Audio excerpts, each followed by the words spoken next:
Ada sukacita juga hari ini. Ada ya. Marilah kita bersukacita dalam suka maupun dalam duka. Dalam duka juga kita perlu untuk bersukacita teman-teman. Bukan dalam hanya suka saja, dalam senang saja perlu. Tidak, memang kita bersukacita dalam senang, tapi dalam duka kita juga harus perlu bersukacita. Kira-kira ada yang tahu kenapa kita harus bersukacita dalam duka? Ya. Dalam bacaan tadi kita, Tuhan Yesus mengajarkan kita untuk percaya kepada Allah. Jika kita diajarkan untuk bersukacita dalam duka, berarti kita harus tahu bahwa kasih Allah tetap akan menuntun kita dalam kehidupan. Itulah mengapa kita selalu diberikan masalah. Kenapa diberikan masalah? Karena kita diajarkan Allah untuk mengingat kembali pada saat masalah yang kita hadapi, pada saat pergumulan yang kita hadapi, kita akan kembali tahu kepada siapa kita meminta pertolongan, kepada siapa kita kembali, hanya kepada Allah kita kembali dan berserah kepada Dia. Dan lewat apa kita bermohon kepada Dia? Lewat doa. Dan lewat doa itu kita harus sabar teman-teman, karena semua ada waktunya. Tuhan punya waktu untuk kita. Walaupun kita dalam doa kita harus bersabar. Maupun itu kapan, sabar saja. Tuhan punya ada waktunya. Karena semua di dunia ini ada waktunya. Dan itu kita harus percaya akan indah pada waktunya. Ya teman-teman, pemuda yang kita mungkin sering banyak mendengarkan atau kita pernah alami juga beberapa permasalahan dalam kehidupan, kita merasa down atau depresi dalam kehidupan ini.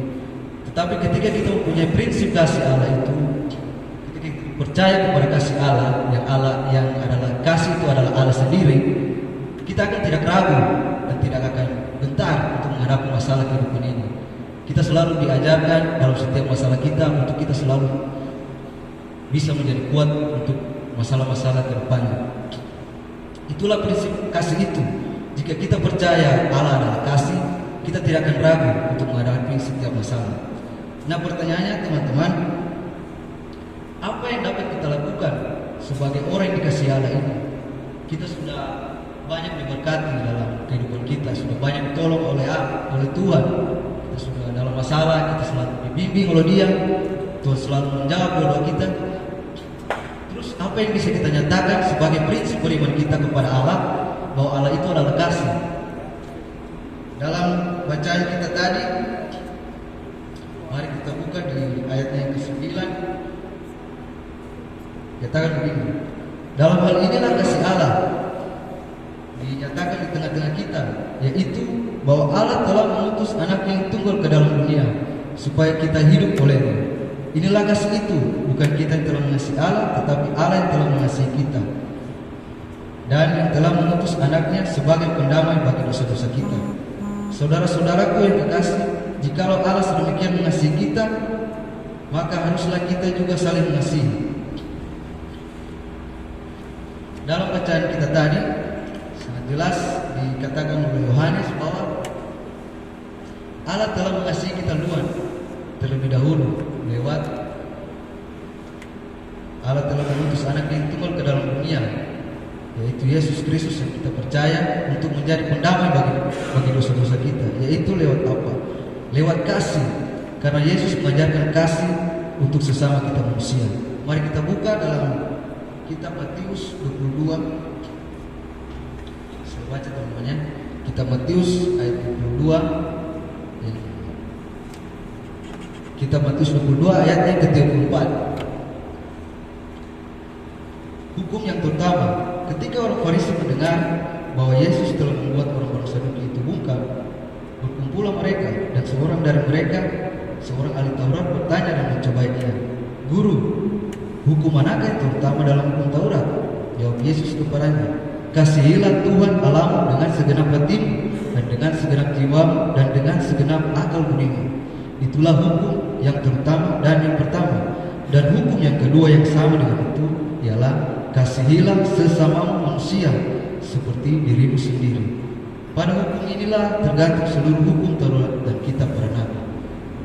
Dari ayat Alkitab ini teman-teman, Tuhan Yesus sudah menjawab apa yang bisa kita nyatakan sebagai prinsip beriman kita kepada Allah di tengah-tengah dunia ini, yaitu kita harus bisa saling mengasihi sesama kita manusia. Itulah prinsip beriman kita. Kemudian ada juga di ayat 20 di bacaan kita tadi, jikalau orang berkata aku mengasihi Allah dan ia membenci saudaranya, maka ia adalah pendusta. Karena barang siapa tidak mengasihi saudaranya yang dilihatnya, tidak mungkin mengasihi Allah yang tidak dilihatnya. Nah, teman-teman, dari beberapa ayat Alkitab yang telah kita baca tadi, prinsip yang kita pegang adalah prinsip beriman kepada Allah, dan Allah sendiri itu adalah kasih. Bagaimana mungkin kita mempunyai prinsip beriman kepada Allah yang tidak kita lihat, tetapi kita tidak bisa mengasihi sesama manusia yang seperti yang diajarkan oleh Yesus Kristus yang kita lihat sendiri. Di samping teman-teman kita, di kiri kanan kita, bagaimana kita bisa mengasihi teman-teman kita? Bagaimana kita menunjukkan prinsip Allah itu? Bagaimana kita menunjukkan prinsip kasih itu di tengah-tengah dunia? Bagaimana kita menerapkannya? Dan untuk menerapkan itu, kita juga tidak boleh untuk memilih bagaimana kita harus saling mengasihi sesama kita. Kita tidak boleh memilih apakah dia anggota pemuda Maranatha, dia anggota Yehova, atau dia ateis sekalipun. Karena dalam kitab tadi kita sudah baca sendiri bahwa kasihilah sesama manusia seperti dirimu sendiri. Artinya ketika kita ingin merasa dibantu, ingin merasa ditemani oleh teman-teman atau sahabat saat kita punya masalah, kita merasa ingin sekali orang membantu kita, maka itu pun juga kita lakukan kepada orang lain. Apa yang ingin kita dapatkan dari orang lain, itu pun juga harus kita lakukan kepada orang lain. Seperti saat kita ingin dibantu orang lain atau kita sedang kesusahan, maka kita harus berpikir, saya mempunyai prinsip yang diajarkan oleh Allah, dan Allah mengajarkan tentang kasih sesama manusia. Bagaimana saat kita ada dalam masalah, kita ingin bantu, begitupun juga kita harus membantu teman yang dalam kesusahan. Atau misalnya kita tidak mau dicerita orang atau digosipkan orang, difitnah orang, begitupun kita jangan juga memfitnah orang, karena apa yang kita tahu itu pula yang kita tuai. Nah teman-teman, prinsip kasih Allah ini harus kita nyatakan di tengah-tengah kehidupan kita, maupun di tempat kerja kita, di tempat kita bergaul, ataupun di tempat kita beraktivitas sehari-hari. Walaupun kita mempunyai banyak kesalahan di dunia, marilah kita belajar teman-teman untuk bisa menerapkan kasih Allah di tengah-tengah dunia ini. Teman-teman, ada pertanyaan lagi, bagaimana cara kita menerapkan prinsip beriman itu di kehidupan kita sehari-hari? Kita sudah tahu bahwa Allah harus mengajarkan kita untuk berbuat kebaikan, untuk mengasihi sesama kita. Terus kita tidak perlu hanya cukup tahu saja bahwa kita harus mengasihi, tetapi kita harus berbuat di dalam kehidupan sehari-hari dan berbuat untuk mengasihi kepada Allah. Bagaimana caranya? Yang pertama yang bisa kita lakukan adalah lewat ayat Alkitab tadi, ayat yang ke-18 dikatakan, di dalam kasih tidak ada ketakutan. Kasih yang sempurna melenyapkan ketakutan, sebab ketakutan mengandung hukuman, dan barang siapa takut, ia tidak sempurna dalam kasih. Yang pertama kita harus lawan adalah ketakutan.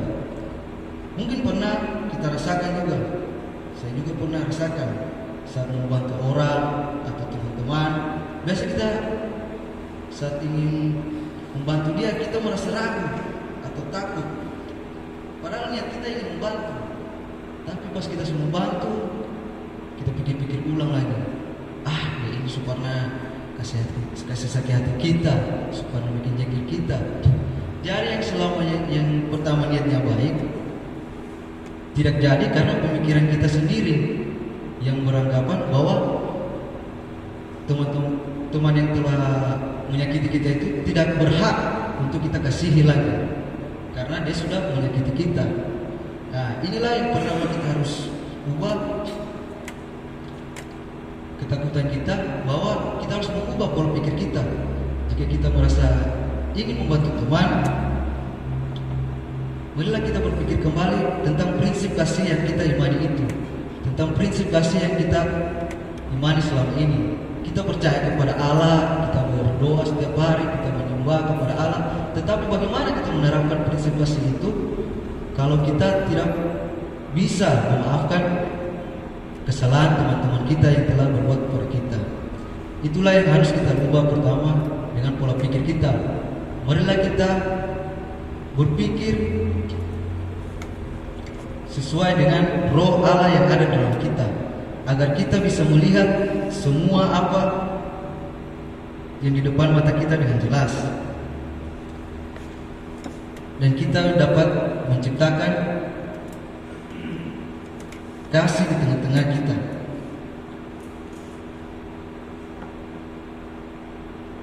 Itulah prinsip kita sebagai orang beriman, teman-teman.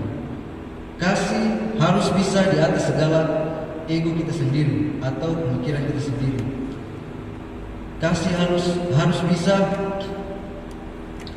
kita terapkan di semua tempat kita bekerja, tempat kita beraktivitas, tempat kita bergaul sekalipun. Bagaimana kita melawan ego kita sendiri adalah dengan kita mengimani prinsip kasih itu. Teman-teman yang dikasihi dalam Tuhan, jika kita memiliki prinsip kasih ini, marilah kita sama-sama belajar dari hal-hal yang kecil dulu. Kita belajar untuk bisa berbuat baik kepada teman-teman kita, apalagi kepada keluarga kita.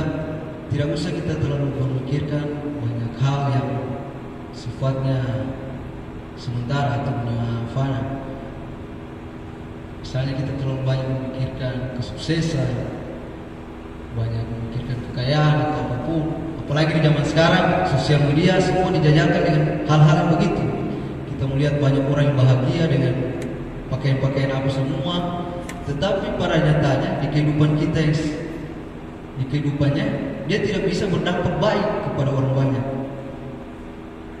Bagaimana kita harus mengimani Allah itu jika kita tidak bisa mengasihi sesama kita manusia?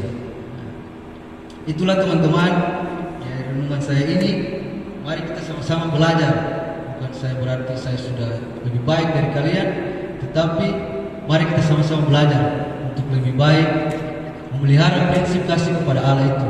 Dan bukan cuma kita tahu saja, tetapi bisa kita lakukan dalam kehidupan kita sehari-hari. Amin.